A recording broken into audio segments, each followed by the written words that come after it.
workshop which we had at the foundation with the sustainability group and a number of very distinguished invited discussants, panelists, workshopists with us. So we've been talking about how to frame, how to design a curriculum, how to teach sustainability for higher education from a global south perspective. And what would that be? How would this be distinguished from other perspectives of sustainability education that are developed in other parts of the world? It's been a very useful discussion. Yesterday, two of the speakers came very kindly, did a Kafi or Charcha with many of the students. How many of you were at a Kafi or Charcha yesterday?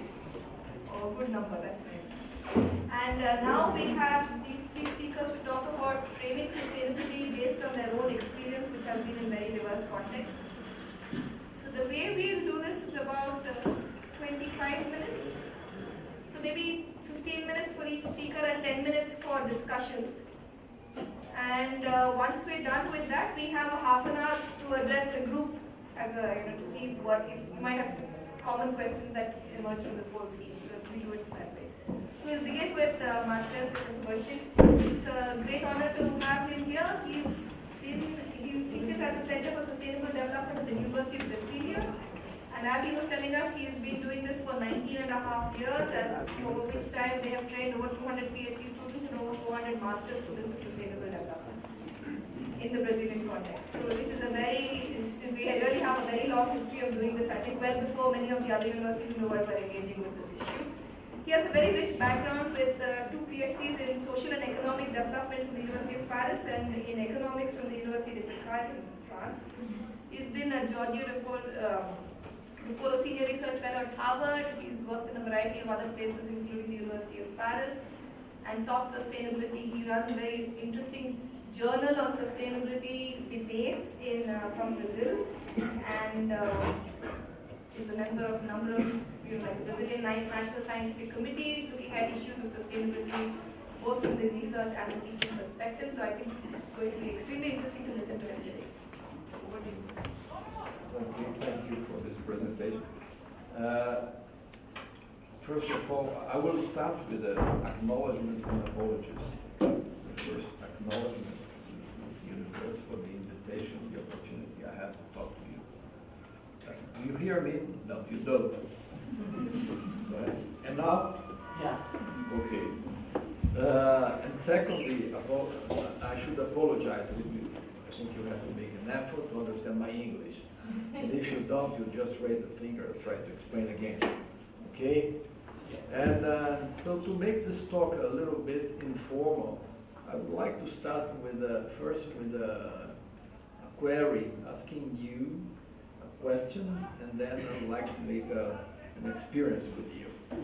The query is, if we have to list what are the main challenges for mankind nowadays, what problems would you list without thinking very much? Please answer. Main challenges. Self-reliance. Self-reliance. Self-reliance. Pollution in the air, water and land. Pollution in the air, water and land. Okay. Pollution. Economic Economic inequity. Overpopulation. Overpopulation. Sorry? And all the food, Health our impact on the earth. on Earth. And what else? No war, no violence, no terrorism, no trash, no climate change. No. Well, it's up to you to list, but anyway. I think that if we try to think very much about that, and we try just to simplify, just grouping these main challenges, I would say, in 3 different categories, and perhaps there will be exceptions. I would say we could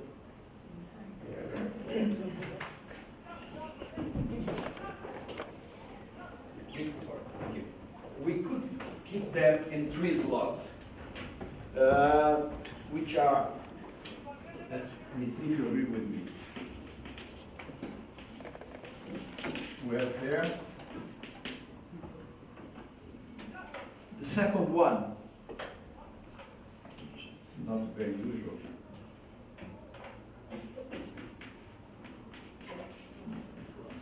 Warfare. And the third one, which I invented, the word with.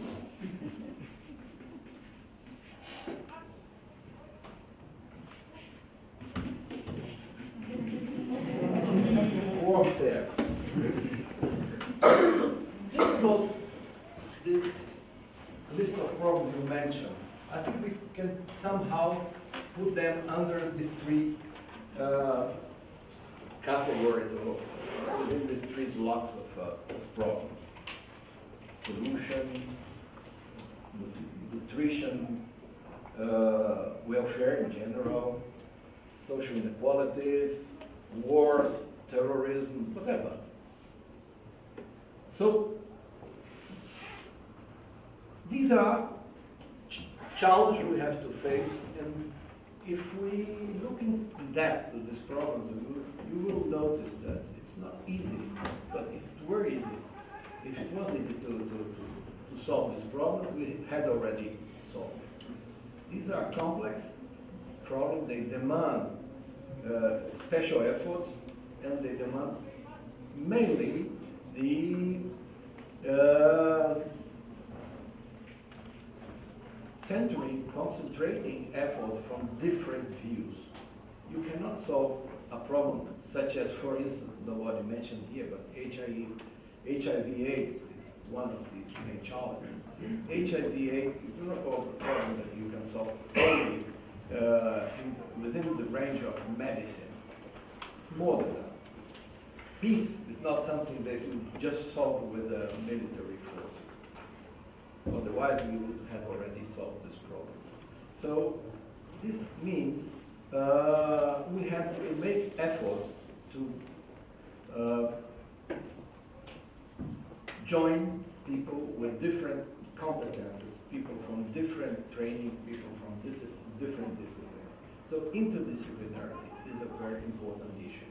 The matter, and then I want to explore a little bit more the subject, the matter that we are not very much familiar with that. We are not capable of doing interdisciplinarity because our schools, our universities somehow guide us towards disciplinarization, towards a very specific view.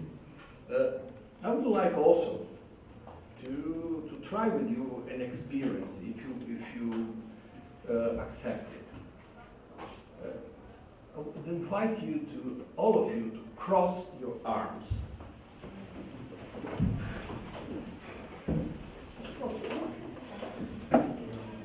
Each one of you just look at it and just have in mind which is the arm in front and which one is in the back. Okay? Don't forget it. Now just relax. But do not forget which one was in the front, which one was in the back. Now cross the arms again. Did it change? No. Any one of you change? Yes. There are some people who can write with those hands. Now, well, try again, but try to change.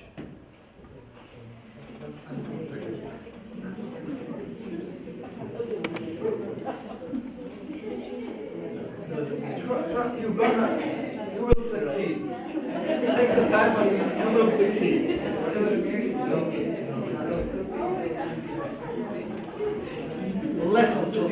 Lessons from this experience. First one is a pessimistic lesson. It's difficult to change. Second lesson, more optimistic one. It's possible to change. And third lesson, which is really a lesson, changing demands an effort. If you do not make an effort, you cannot change. Okay? In saying so, I would say that we can transpose the same lesson to the real life we live, to the need or the possibilities we have to tackle the problem, the main problems we have, such as those we have listed. And I guess you all agree with me, otherwise you wouldn't be here. University is an important place to tackle this type of problems. The matter is that, as we said before, we are not very comfortable in the university environment, and we are each time more frustrated. For those from my generation, for instance, I'm in university for a few decades. There's some frustration because if on the one hand, university is a place where you just assemble intelligence, each time more intelligence. On the other hand, we are somehow, we feel incapable to solve complex challenges. We can solve very many challenges, fortunately. We can send a man to the moon. We can invent amazing things, but we cannot, for instance, solve problems such as peace. Let mankind live in peace. So,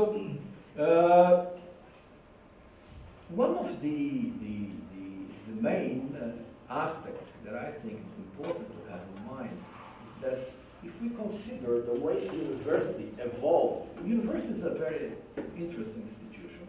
Not very many institutions have lasted for so much time.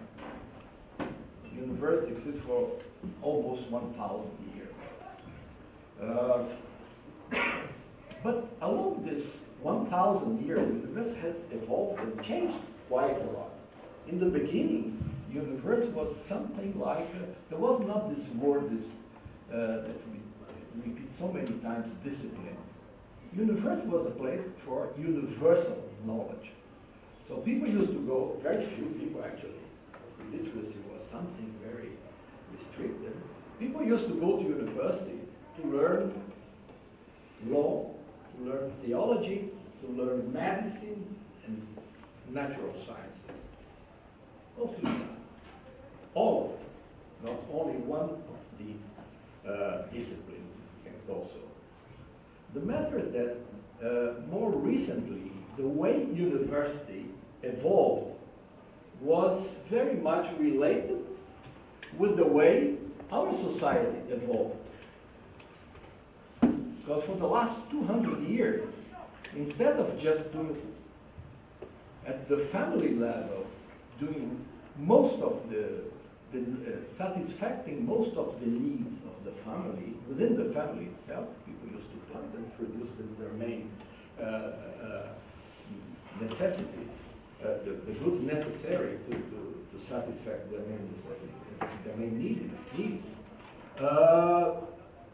Now, we depend on everything.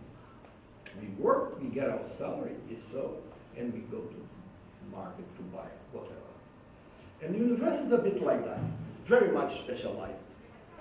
In being very much specialized, we could say university now is evolving and is somehow rewarding those who are each time more sharp view, each time more, let's just use an image of photograph, zoom. You zoom into a problem, and when you zoom into a problem, you just cannot see the wide angle, what's going on the side. So that's the tendency of the university. The matter is that this is the main challenge we have faced in the university for the 21st century, that we have to build some paths, some bridges to connect this disconnected departmentalization of the university, or disciplinarization of the university. It's not easy, mainly because all the rewards we have in academia are somehow aiming at specialization and not at generalization, integration. you ever heard about someone who got a Nobel Prize for being interdisciplinary? No. Each time more specialized. And why am I raising this question with you? And I'm already preparing to change my talk. Because I think you are lucky, guys, because you are participating in a very important, I'm not sure whether unique, but a very important experience, which is trying to build an institutional framework not very much committed with the way that traditional universities have done. I mean, organizing departments which are isolated one from each other, and then sometimes you just see Department of Chemistry here inventing a pesticide, important to reduce the importance of insects in agriculture, and then next door, Department of Environment trying to solve the problem they have created. And then do not talk to each other. Mainly because each one speaks a different language. They have different methods, they have different systems of rewarding, and they have different associations, different periodicals. Everything is different. As if university were no longer a university, taking the etymological roots of the word university comes from universe, and as if university had become just a federation of departments. So this is the main challenge, and I would say you guys, you're lucky. That's the minimum I can say, because here in this university, the institutional framework is being organized so as to avoid this kind of pitfall. And I had prepared a PowerPoint which I'm not showing you. Perhaps only two images, but there's no. It should be on there. The way traditional universities are trying to solve this problem of how to build bridges so that the guy from the Department of Chemistry can find a way to talk with the guy from the Department of the Environment just next door. So,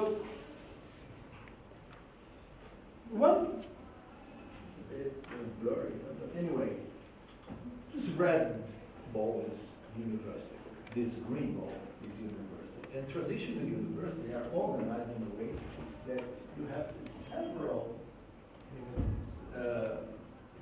red dots, which are departments, disciplinary departments, more and more and more. There are some authors who try to count the amount of disciplines we have nowadays. Some say that we have over 1,000 disciplines. But if you just analyze the way granting institutions for research, they work, usually they deal with more than 50, 60 different disciplines, great disciplines, such as mathematics, statistics, geology, medicine, in several types of engineering. So we have departments. And these departments are somehow grouped in,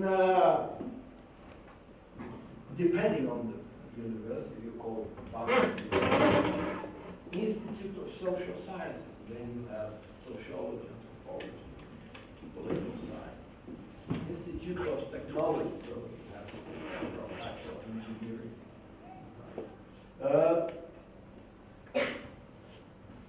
Then we have, it's not so clear here, this and this and this, which are interdisciplinary units.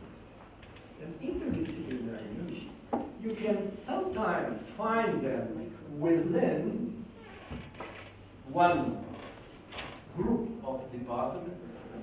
Interdisciplinarity among social science is already something, but the most challenging is how to create a favorable environment for interdisciplinary practice in a university in a way that you can gather people from engineering, from geology, from social science, from medicine, whatever, into a single unit to deal with a complex problem, such as, for instance, sustainability, which is the aim of our meeting.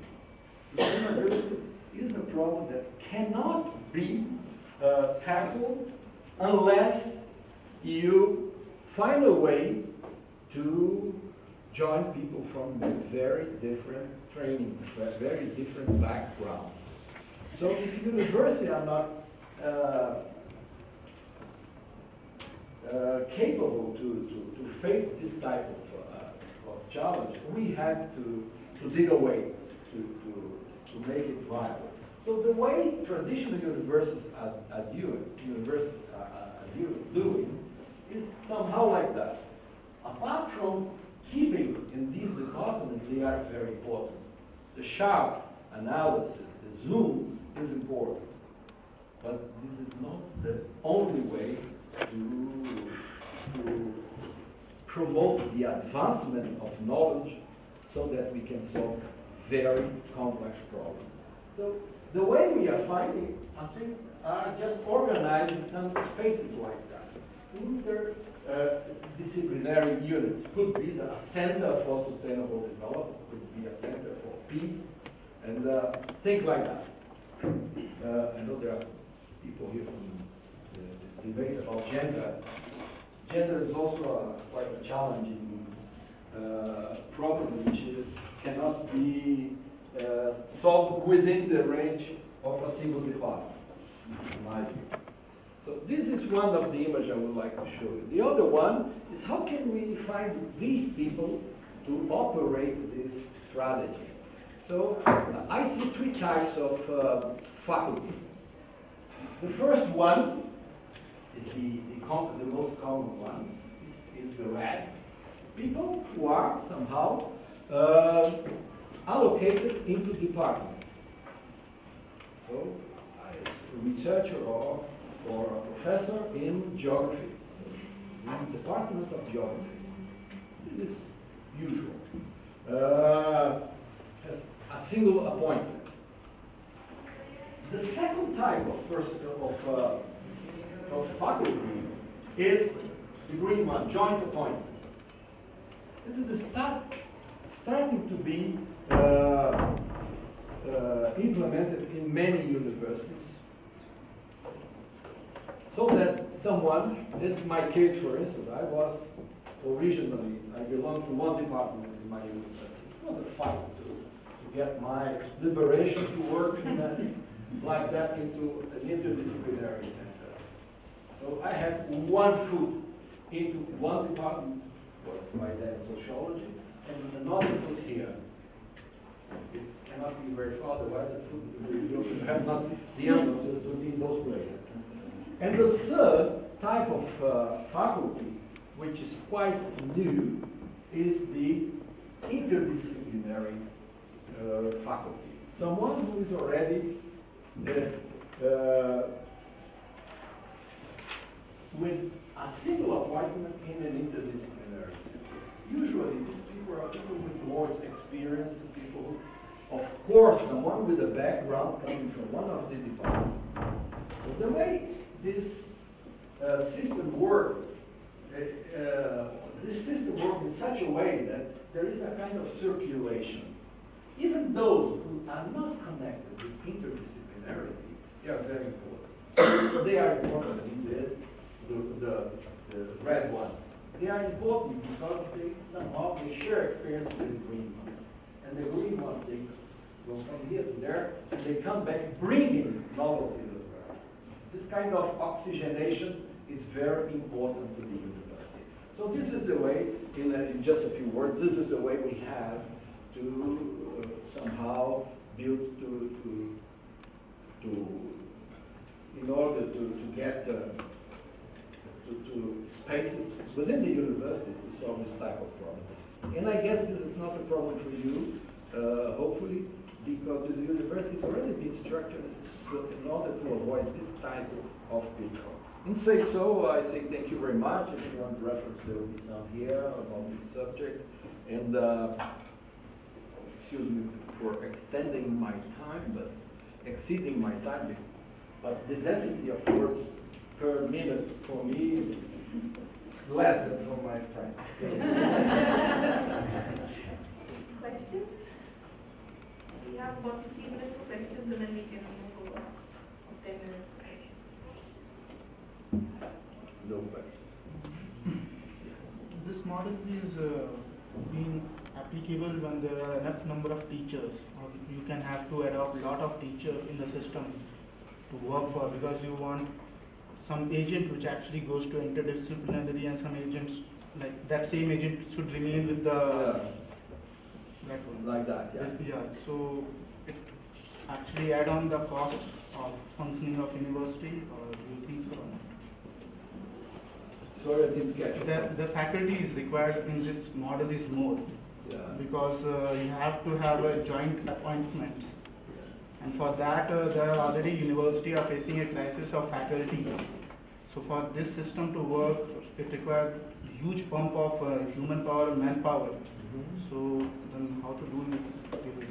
This is usually the way it works in more consolidated university, traditional university. When the university, well, I'm following some universities in many different places.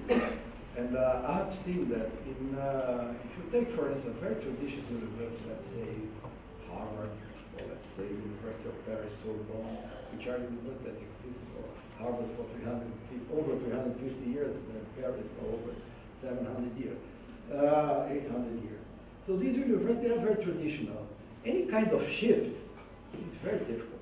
You know, you can, a shift in, when you drive a Formula One car, you can just make a maneuver like that. You deviate from any obstacle. But if you are driving the Titanic, for instance, you cannot deviate from the iceberg unless you have many kilometers, you know. In the university, traditional universities are rather Titanic than Formula One car. So when the university are still in a small size, this type of question is not a problem. But the moment the university start to grow, there will be a kind of tendency, as you have original backgrounds, there will be a tendency so that people will try to stick to those who somehow have the same type of views, the same background. And again, this is not bad. The bad is when they somehow build barriers so that it cannot connect with the others. So in order to avoid the construction of such barriers, you have to invent a way so that these people can exchange and circulate. In saying so, I would say that this joint appointment are not something for the rest of the life. Because if you are doing a research on, let's say, solving a problem, whatever problem, pollution, the moment you finish this type of research, you can redeploy the same team in other activities. And perhaps some of the green guys will just move back to their department. And they will either stay here, only here, with a single appointment, or even join other interdisciplinary centers. And this is very healthy for you. Some other questions? We still have time. Yeah. I had a question on identity. Because when such model is, suppose if accepted or it is implemented on a larger scale, then the aim of an individual as a researcher or in academic sphere would be to publish or to get into a space where his identity is recognized with some particular kind of work. But then if this interdisciplinary approach is to be taken. That's a key issue. the whole system of rewarding academia was based upon disciplinarization. So if you write a good paper, if this paper is not, does not fit your discipline, good journals will not accept your paper. But fortunately, life is much more than just publishing paper. And although it's important, it is important. But again, even traditional papers, they are opening their minds more and more. The only matter is that if you want to be interdisciplinary, you have to be very, very good. You don't have to be just good. You have to be very, very good. And you have to have a ground. Interdisciplinarity doesn't mean non-disciplinarity or lack of commitment with whatever. Interdisciplinarity cannot be considered as just shallow science.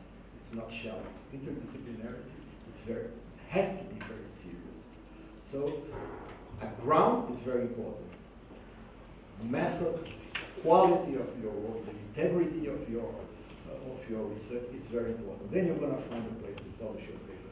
Mainly because there are lots of new journals coming up, and I would say within the university, if you have to choose what's growing in a fast rate, I would say interdisciplinarity as a whole, not only as units such as that, but also in terms of seminars, in terms of outcomes, people being trained, and new journals being created. So there will be a good journal to publish your paper if your paper is serious. But if you want my advice, publish good papers. You should publish good paper, but you should also keep a commitment to some application of your activity, the real world, the real life, because your paper will be read by a dozen people, if so. But it is important. No more time? I just have a comment. I just wanted to say, Marcel, thank you for your thoughts. I definitely think interdisciplinarity is extremely important. But I just want to emphasize again the last point you made, that interdisciplinarity does not mean non-fidelity to any discipline. And I think in this day and age, especially when you talk about something like sustainability, it's extremely important to be deeply rooted at some level in the knowledge and practices of what your nest is.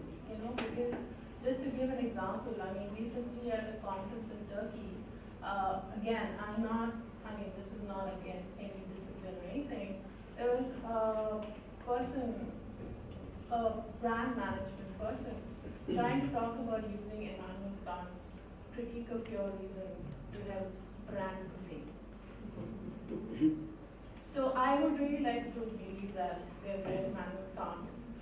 Well, I didn't show my slides here, but there are some pitfalls for interdisciplinary. Yes. One of them, not only shallowness, but one of them that I don't know why, or perhaps I do know why, but we do attract eccentrics.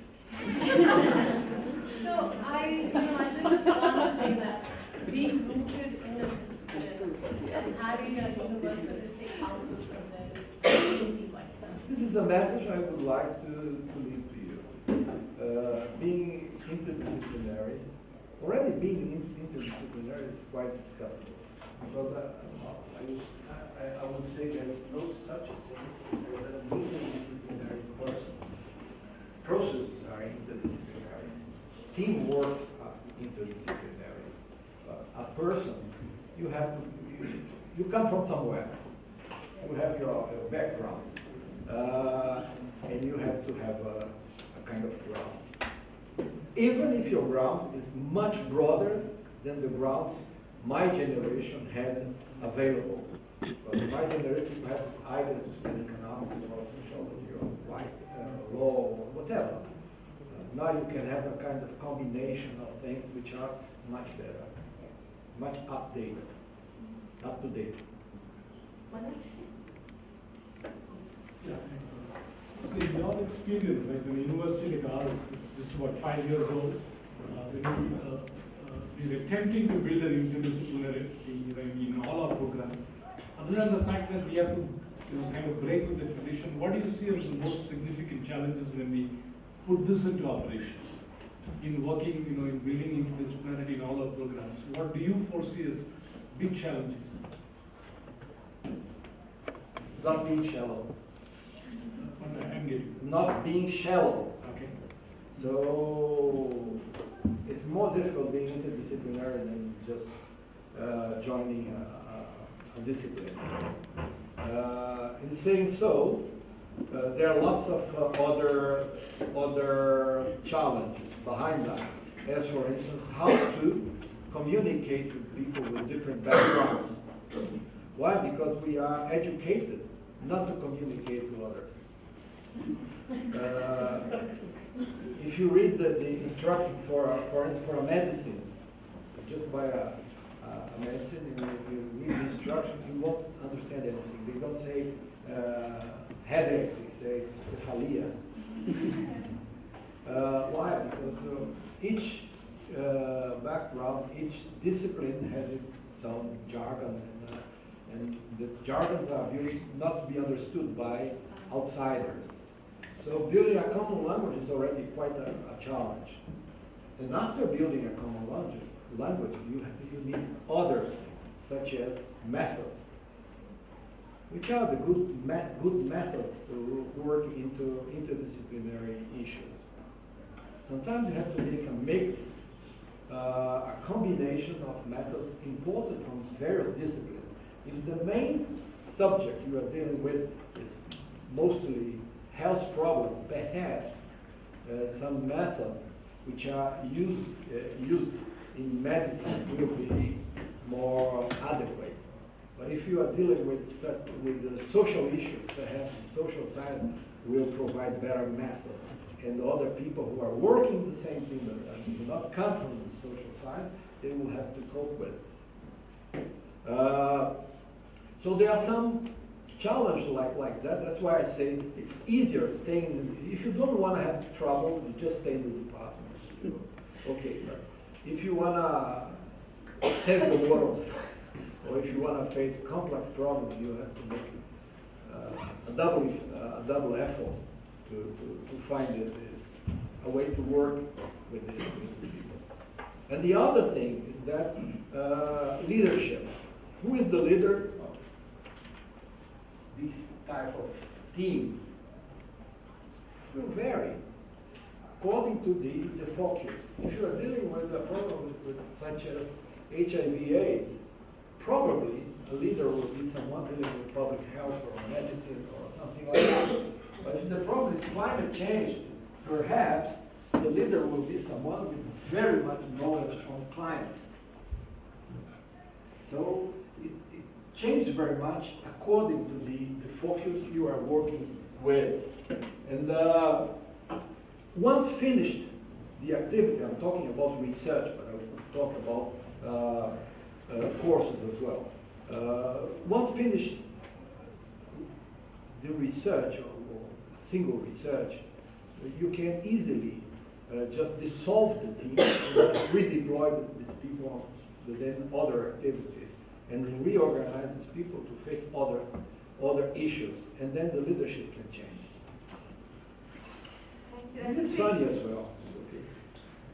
Please maybe break now, move to the next speaker, and I would like to leave some time at the end for the three of you to come back and do questions together. So, but thank you very much, Marcel.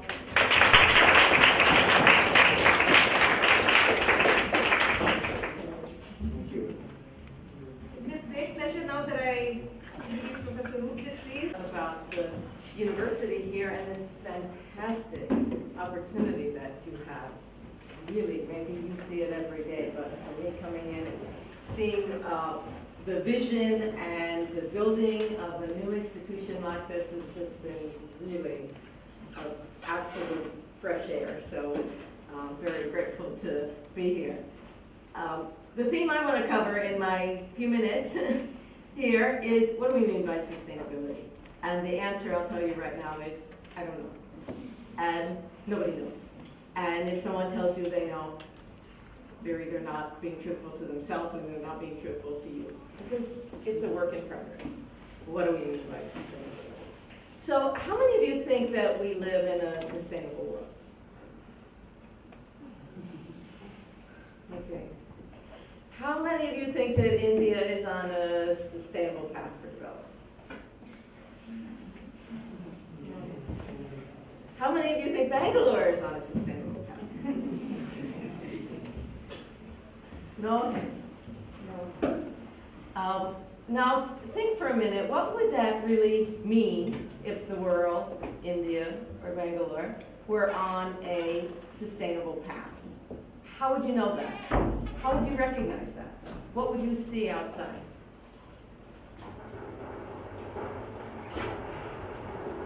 More green spaces. More green spaces. There was a lake here a few months ago. Lake would be that. More concrete jungles. More concrete jungles. Okay, that would mean, how does that represent sustainability for you? More concrete. That's it, that's not sustainable. Yeah, okay, so you're saying less concrete jungles would mean, would show to you more sustainability. Yeah.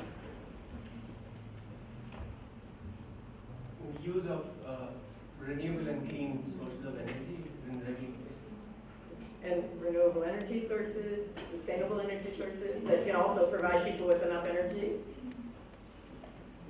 More agriculture. More agriculture. More land use. Agriculture, more food. Organic. Better food. Happier people. Happier people, happier people. Okay, so many of the examples you gave related to the environment, the green space, lakes. We can go on and on with the list. And then we have happier people, which brings in the holistic concept. So probably maybe many of you have followed the same kind of journey that I have followed in maybe a different kind of way. I started out very much on the environment side, back when environment was really the very big new issue.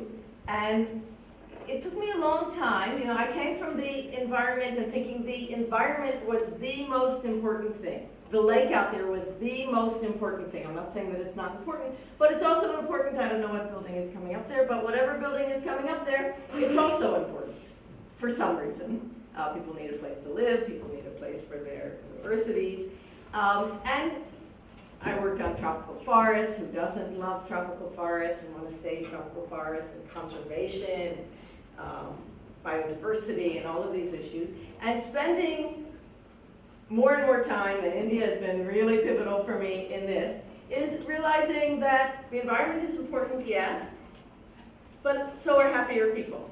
And so is food for people. And all of the resources that we depend on are also important. So we can't, it really doesn't make, it made less and less sense to me to be so much on the environment side and the conservation side outside of the bigger context of development and making people happy and social needs and health and all of these issues that make up what we think would be a sustainable world. So maybe some of you have followed that similar kind of path, maybe coming from engineering or health or some particular specialty, and when you think more and more about the world, you realize that sustainability really is takes into account not just your own specialty, but everything that people and nature and other species need to sustain themselves and be healthy and to survive. So it's been a journey for me, and I look back and I'm like, why did it take me so long to realize that that we really have to think in a more holistic way? But that's really what sustainability is about. That all of these aspects are important for the planet and for society and for everyone. But saying that, so we can appreciate sustainability and that sort of holistic concept, holistic thinking of things, we spent the last couple of days talking about what a sustainability curriculum might look like, and it was a really great conversations that we had. And we spent the first day trying to frame what sustainability means. And we left the day, and there's a lot of literature on this. I know some of you have read some of it, about what sustainability means. But after spending the day framing and all the readings that people have done and the writings that people have done, there's no precise, crisp definition of sustainability. There just isn't. We have the Brundtland definition, which probably many of you are familiar with, but we really have no way to have a crisp, okay, we look outside and we can say, yes, that's sustainable. We know what the metric is. We can say this is sustainable and that is not sustainable. We don't have that. That's okay. I think we all need to come to a comfort level that we don't have that crisp understanding of what sustainability actually means, what that precise indicators might mean, because it's such a complexity and such a work in progress that really the heart of sustainability is that, or the core question is asking ourselves whether there are alternative paths to economic development that are less damaging to the environment and more socially just to everyone than the current path that we're on, that the world has been on, and that there really has not been any examples of alternative paths, and we don't know what that looks like. This is a really acute, absolutely acute question about whether there are alternative paths, because development is happening so rapidly all around us in so many places in India and many places around the world. But we don't have a clear answer to that question. So thinking about the curriculum in the context of not exactly, we're grappling towards what we think sustainability might look like. How do we design a curriculum around that? Someone at the workshop, or you're going to use your, I won't use your, described it as trying to nail a jellyfish to the wall. That was a wonderful example. Or shoveling smoke. There are different analogies like that. But the message is that we're grasping for what sustainability means. We know what things look like when we're not on a sustainable path. We don't exactly know what things look like when we are on a sustainable path. And that's the whole issue that we're grappling with. So I think what we can do in that context, we can't wait to have an absolutely clear vision of what sustainability means. To me, it means thinking about things, thinking about decisions, about building that, whatever building is going up there where the lake was, or building a road, or whatever decision in a holistic way, and just, we can only do this incrementally. We can only ask if these decisions that we make are moving in a direction of a new model. Just incrementally. And then incrementally we might get closer and closer to sustainable, what we think sustainability might mean. So we sometimes get boggled down into beating up on ourselves or expecting someone to come up with some very precise definition of sustainability and a vision of what sustainability might mean. What does a sustainable city look like? But I think we can get trapped in that, and we shouldn't get trapped in that. We should realize that there are just many, many, many millions of decisions going on every day at all kinds of levels, international, city level. We all make decisions every day about what we eat and what we wear and all of these decisions we make. And the question that we can ask ourselves in the context of sustainability is, are those decisions incrementally leading us towards what we might think is a sustainable world, or towards understanding an alternative path to what we are currently on? So that's pretty loose. what does that really mean for a curriculum in sustainability? Because what the university is after is to prepare the leaders working in all sectors, all kinds of sectors, private sector, public sector, health, rural development, engineering, all kinds of sectors that can think about the decisions that they make in this holistic kind of context. So while we might appreciate this, it's really, we see a lot of examples where, as we heard before, specializing in an area sort of leads you down to focus, and then you forget to ask, are people happy? Are there green spaces? Is there good quality food? You forget to ask the bigger holistic question. Like a doctor might prescribe to a patient, well, eat green vegetables, eat your palate, or something like that. But forget to ask the question of, can that patient afford those green vegetables? Or there are so many issues today going on in India about road building, for example. So roads, of course, are extremely important for development. Access is important, getting goods to market, all of those very important things. So thinking about building roads, but then you ask the question of, are you building a road in a place where there's important wildlife habitat and the wildlife, like tigers, can't cross the road? So you'd be cutting off the connectivity for the tigers to get from one place to another. So you can think about the road in a narrow way. You could think about the tiger in a narrow way and forget to ask the question of, well, yes, that road really is important for development. It would be, you can take a conservation argument in a very narrow way and neglect the importance of the road development. So that we see these debates, these arguments, these polarizations go on over and over and over again.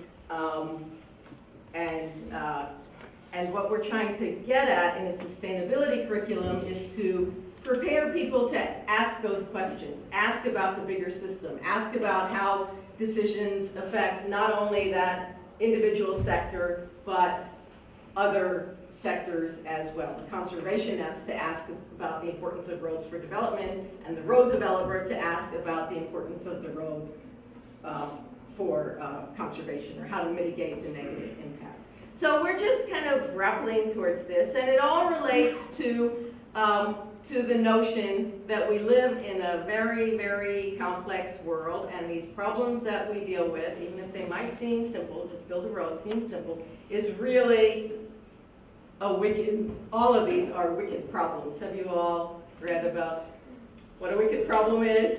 A non-wicked problem is something like sending a man to the moon. You build a rocket, you know what your vision is, you engineer your system, you get your man to the moon, and you check that off. You say, yes, we have done that. A wicked problem is something like development, where we don't know what the end goal is, we work towards that, and in formulating the problem, formulating the solution, we change the nature of the problem. So producing more food, for example, as you mentioned. And that's what the Big Ratchet book is about. So we need to produce more food. So a solution to that is nitrogen fertilizer, for example. Using that solution creates another problem. It changes the context of the problem and the vision that we're trying to achieve. And it goes on and on like that. So a wicked problem, you don't know really where you're headed, and you have to be prepared to adapt and change your thinking and change your concept of a problem as you go along. So, and in a very dynamic kind of way. So you can see the challenges in formulating a curriculum about complexity and wicked problems, and how that doesn't fit into the disciplinary world that we heard about before. But what it does fit into is the real world, and having people work in a problem orientation kind of way without getting bound into that specific sector, the roads or conservation or medicine outside of the context of how people are really living, to be able to formulate the understanding in a bigger picture. So regardless of where people go on to work and to apply their talents, whatever sector it's in, whether it's NGOs or whether it's in the corporate world, whether it's health or water or agriculture, whatever domain, I think what a sustainability curriculum is after is to have people appreciate that complexity. Even if their own specialty can't address that whole entire complexity, to appreciate that that complexity is out there. So, I don't know how much time I have left, but there's one quote from Mark Twain, which I really like, and I'll share it with you. And it is that education is what's left after you forget what you've learned. So, in a sustainability curriculum, which is what we've been trying to think about for the last few days, what's left after you forget what you've learned, after you forget the details of the readings that you did, or what you wrote, or the equation for this or that? I think what might be left is appreciation that we don't really have a clear path to a sustainable future. We're fumbling our way along, and we will probably always be fumbling our way along. That human civilization is one experiment after another, and it always will be, that there are no magic bullets, and that what we can all do in our own lives, in our own places where we work, is just work towards a better world in our own way. So I'd love to hear your comments and your thoughts, and open it up for discussion. Okay, so we don't, what I'm getting from the talk is that we don't know what sustainability looks like, but it sounds like adaptability is a very important thing. Yes. So what are your thoughts on how that value could be like spread on a local level, especially like in cultures where like you need to being deeply rooted is something that's very highly valued. That's a good characterization, adaptability and the ability to be flexible and change as you go along. So how do we build the institutions, and institutions which have deep, deep histories and traditions that provide that kind of adaptability on a time scale of very rapid changes? That's what is sort of, I don't want to say unique, but very pressing about the world we live in today, is that the changes are so rapid. So many of the decisions that are going on now are really sort of in the opposite direction of adaptability, like building your building. I mean, these concrete, hard infrastructure decisions, which are going to be there for a very long time. And what we're losing in many of the decisions that we make is that ability to adapt. So the lake that was there could dry up one year when there wasn't enough rainfall, and then the next year when there was rainfall, then you could have your lake again. A species might reduce its population one year, but come back when conditions are better. So when we think about the decisions we're making, how do we factor in, are we retaining adaptability, or are we, or some people call it resilience, are we reducing resilience, or are we maintaining and enhancing resilience? To go along with adaptability, I was just thinking about this.